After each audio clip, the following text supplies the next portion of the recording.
Hello, all dear friends. I think you are happy to seeing my YouTube channel because in our rural area there are no any YouTube channel like this.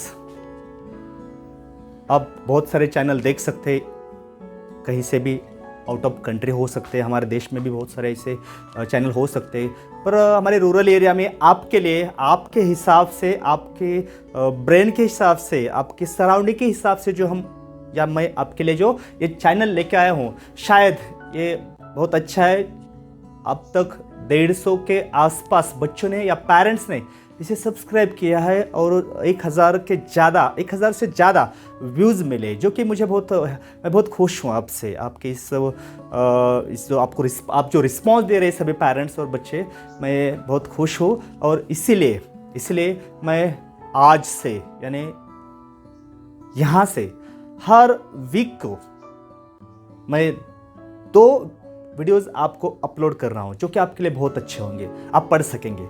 कम से कम 10 minutes और ज़्यादा से ज़्यादा 15 या 20 minutes के video होंगे। तो चलिए दोस्तों, मैं आपके लिए और एक बहुत अच्छा टॉपिक लेके आया हूँ यहाँ पर, जो कि आप जब भी आपके लाइफ में कहीं यूज़ कर सकते हैं उसे, और किस तरह से यूज़ कर सकते हैं।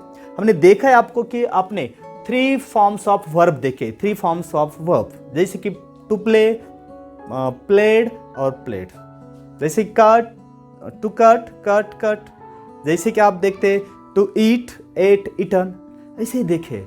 पर मैं ये चाहता हूं कि आपको इससे आगे और थोड़े कुछ आपको मिले, थोड़ा बहुत बढ़िया, जो कि मराठी जो आपका है वो मराठी मीनिंग के हिसाब से आपको थोड़ा सा मैं ज़्यादा नॉलेज देने जा रहा हूँ। आपका नॉलेज, इंग्लिश नॉलेज थोड़ा सा और बढ़ाने जा रहा हूँ। आपको टीचर ने आपके बहुत सारे पढ़ाए हुए 3 फॉर्म्स ऑफ वर्ब, इतना ही पढ़ा है। 3 फॉर्म्स, क्रियापद के 3 रूप है, शायद कहीं ज़्यादा ही पढ़ाए होंगे, पर मैं यहाँ मेरे हिसाब से आपको पढ़ाने जा रहा हूँ कि यहाँ मेन वर्ब्स के 3 फॉर्म्स है। अगर उसका अर्थ मराठी या फिर हिंदी, उसका अर्थ हम अच्छी तरह से निकालेंगे तो आपको पता चलेगा कि उसके 6 अलग अलग अर्थ निकलते हैं, और हम देख सकते हैं और हम सोच भी सकते हैं, और आपको ये अच्छा लगेगा, आपको दिल को लगेगा कि हाँ ये तो सही है।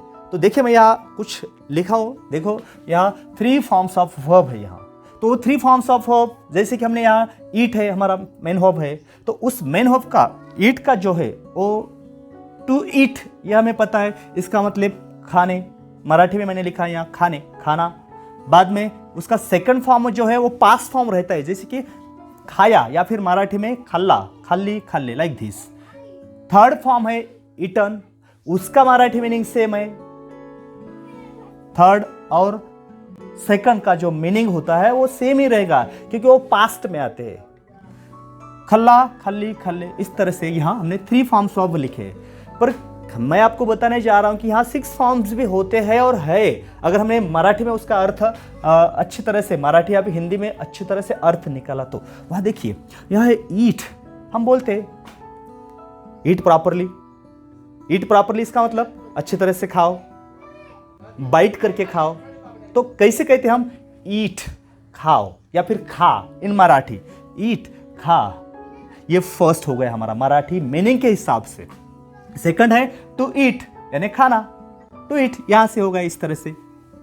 यहां जो 3 फॉर्म्स है वो यहां सबमिट है, उसमें एडमिट है, ऐड है उसमें, और दूसरे जो 3 है नए वाले वो यहां मैंने अपने ऐड कर दिए। देखो बाद में है ईट्स, इसका मतलब खा। तो जब आप प्रेजेंट टेंस यूज करते हैं, कुछ सेंटेंस यूज करते हैं प्रेजेंट में, तो वहां हमें ईट्स यूज करना पड़ता है। जैसे कि मैं आपको बताऊं, जैसे कि राम ओपन्स द विंडो, या हमने क्या कर दिया, ओपन को यस लगाया, ओपन्स, राम खिड़की खोलता है, या फिर मराठी में राम खिड़की उघड़ दो, ऐसा होता है।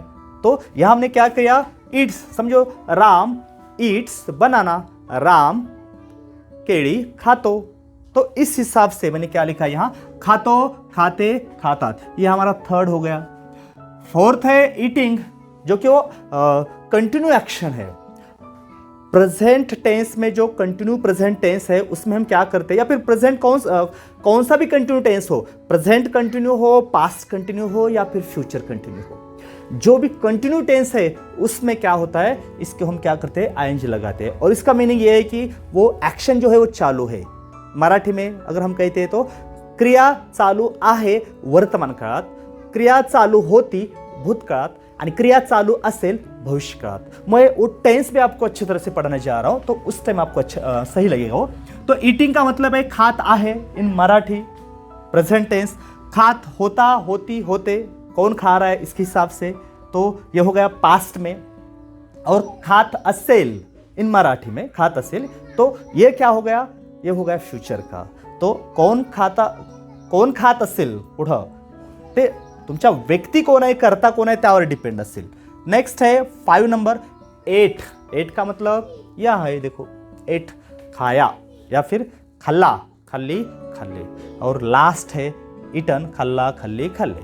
तो इस तरह से हमारे पास आप हर एक मेन वर्ब्स के इस तरह से क्या कर सकते हैं, 6 फॉर्म बना सकते हैं। और एक मैं आपको यहाँ बताऊंगा, शायद देखो यहाँ मैं लिखूंगा, समझो यहाँ मैं आपको लिखने जा रहा हूँ ओपन, मराठी में होगा इसका मीनिंग उघड़।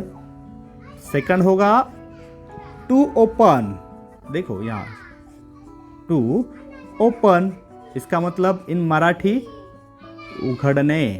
देन थर्ड है, जिस तरह से यहाँ ईट यस लगा है तो यहाँ भी हम क्या कर लेंगे, यस, या फिर ईएस लगता है कई जगह, तो यहाँ यस लगेगा, ओपन। जैसे खातो खाते खाते खातात, उसी तरह से उघड़तो उघड़ती उघड़ते, लाइक दिस। तो कौन एक्शन कौन कर रहा है उस पर डिपेंड है।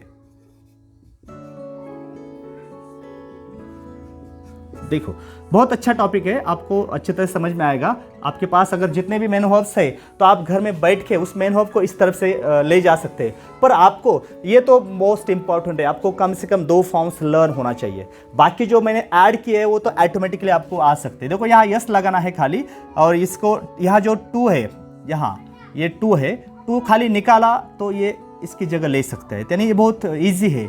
और हमें लर्न क्या करना है, सेकंड फॉर्म और थर्ड फॉर्म आपको पार्ट ही करना है, इसको कुछ चैलेंज नहीं है। देन यहाँ 4 का जो है, यहाँ आईएनजी लगा है, तो ओपन को जब हम आईएनजी लगाएंगे तो हमारा सेंटेंस इस तरह से होगा, ओपनिंग। और 5th नंबर जो है, मैंने आपको जैसे कहा कि आपको यानी ये जो है ये 2 जो है सेकंड और थर्ड ऊपर के, तो लास्ट में आने चाहिए और वो आपको पार्ट होने चाहिए। तो इसका पास्ट फॉर्म ओपन का है, ईडी लगाना है इसको, ओपन्ड, और ये भी ओपन्ड। और आपका मीनिंग भी हो सकता है यहाँ उघड़ला उघड़ला, उघड़ली उघड़ले, और इसका भी मीनिंग सेम है, उघड़ला उघड़ली उघड़ले, लाइक दिस।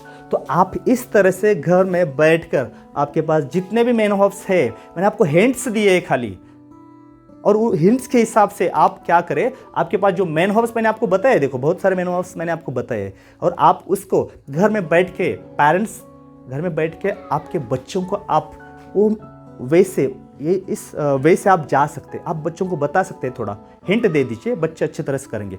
और जो बड़े बच्चे हैं सेकंड थर्ड फोर्थ या फिर आगे के, वो तो उसे अच्छी तरह से करेंगे। बस अगर आपके पास बहुत सारे मेन वर्ब्स है, देखो मैंने बार बार पढ़ा है कितना इंपॉर्टेंट रोल करते हैं। आपके पास स्टोरेज होना मोस्ट इंपॉर्टेंट है, थोड़ा थोड़ा स्टोरेज होना मोस्ट इंपॉर्टेंट है। आपके पास वर्ड्स ही नहीं है, आप मराठी में बात करते हो और उस मराठी सेंटेंस को आपको इंग्लिश में ट्रांसलेट करना है, तो मराठी में जो वर्ड है, शब्द है, उसको इंग्लिश में क्या कहते हैं, ये जब तक आपको पता नहीं चलेगा आप बात नहीं करेंगे और लिख भी नहीं सकेंगे। तो आपको कुछ वर्ड्स आपके साथ, वर्ड स्टोरेज होना मोस्ट इंपॉर्टेंट है, इससे नो चैलेंज। और थोड़ा बहुत आपको क्या करना है, पाठ करना है। पाठांतर से क्या करेंगे आप, क्या होगा, आपके दिमाग में फिट बैठेगा कि किस तरह से हमें जाना है। और उसी टाइम जब भी आप बात करने जाते हैं, कुछ लिखने जाते हैं, तो आपके दिमाग में फ्लैश होगा, आपके दिमाग में लाइट फ्लैश होगी और आप लिख सकेंगे, आप बोल सकेंगे। इसलिए आपको कुछ वर्ड्स पाठ करने हैं। तो वो हिसाब से आप और यहाँ क्या कर सकते हैं, जैसे मैंने ओपन लिखा है, इस तरह से आप यहाँ क्लोज कर सकते हैं। क्लोज के हिसाब से आप यहाँ और इस तरह से इसके सेंटेंस बना सकते हैं, या फिर आप यहाँ कट कर दीजिए, या फिर यहाँ पुट कर दीजिए, या फिर यहाँ वर्क कर दीजिए। जो भी कुछ आपके पास एक्शन वर्ड है, उन सब एक्शन वर्ड को आप इस तरह से 6 फॉर्म से हिसाब से लिख सकते हैं, पढ़ सकते हैं, और आपका नॉलेज बढ़ सकता है। तो चलिए दोस्तों,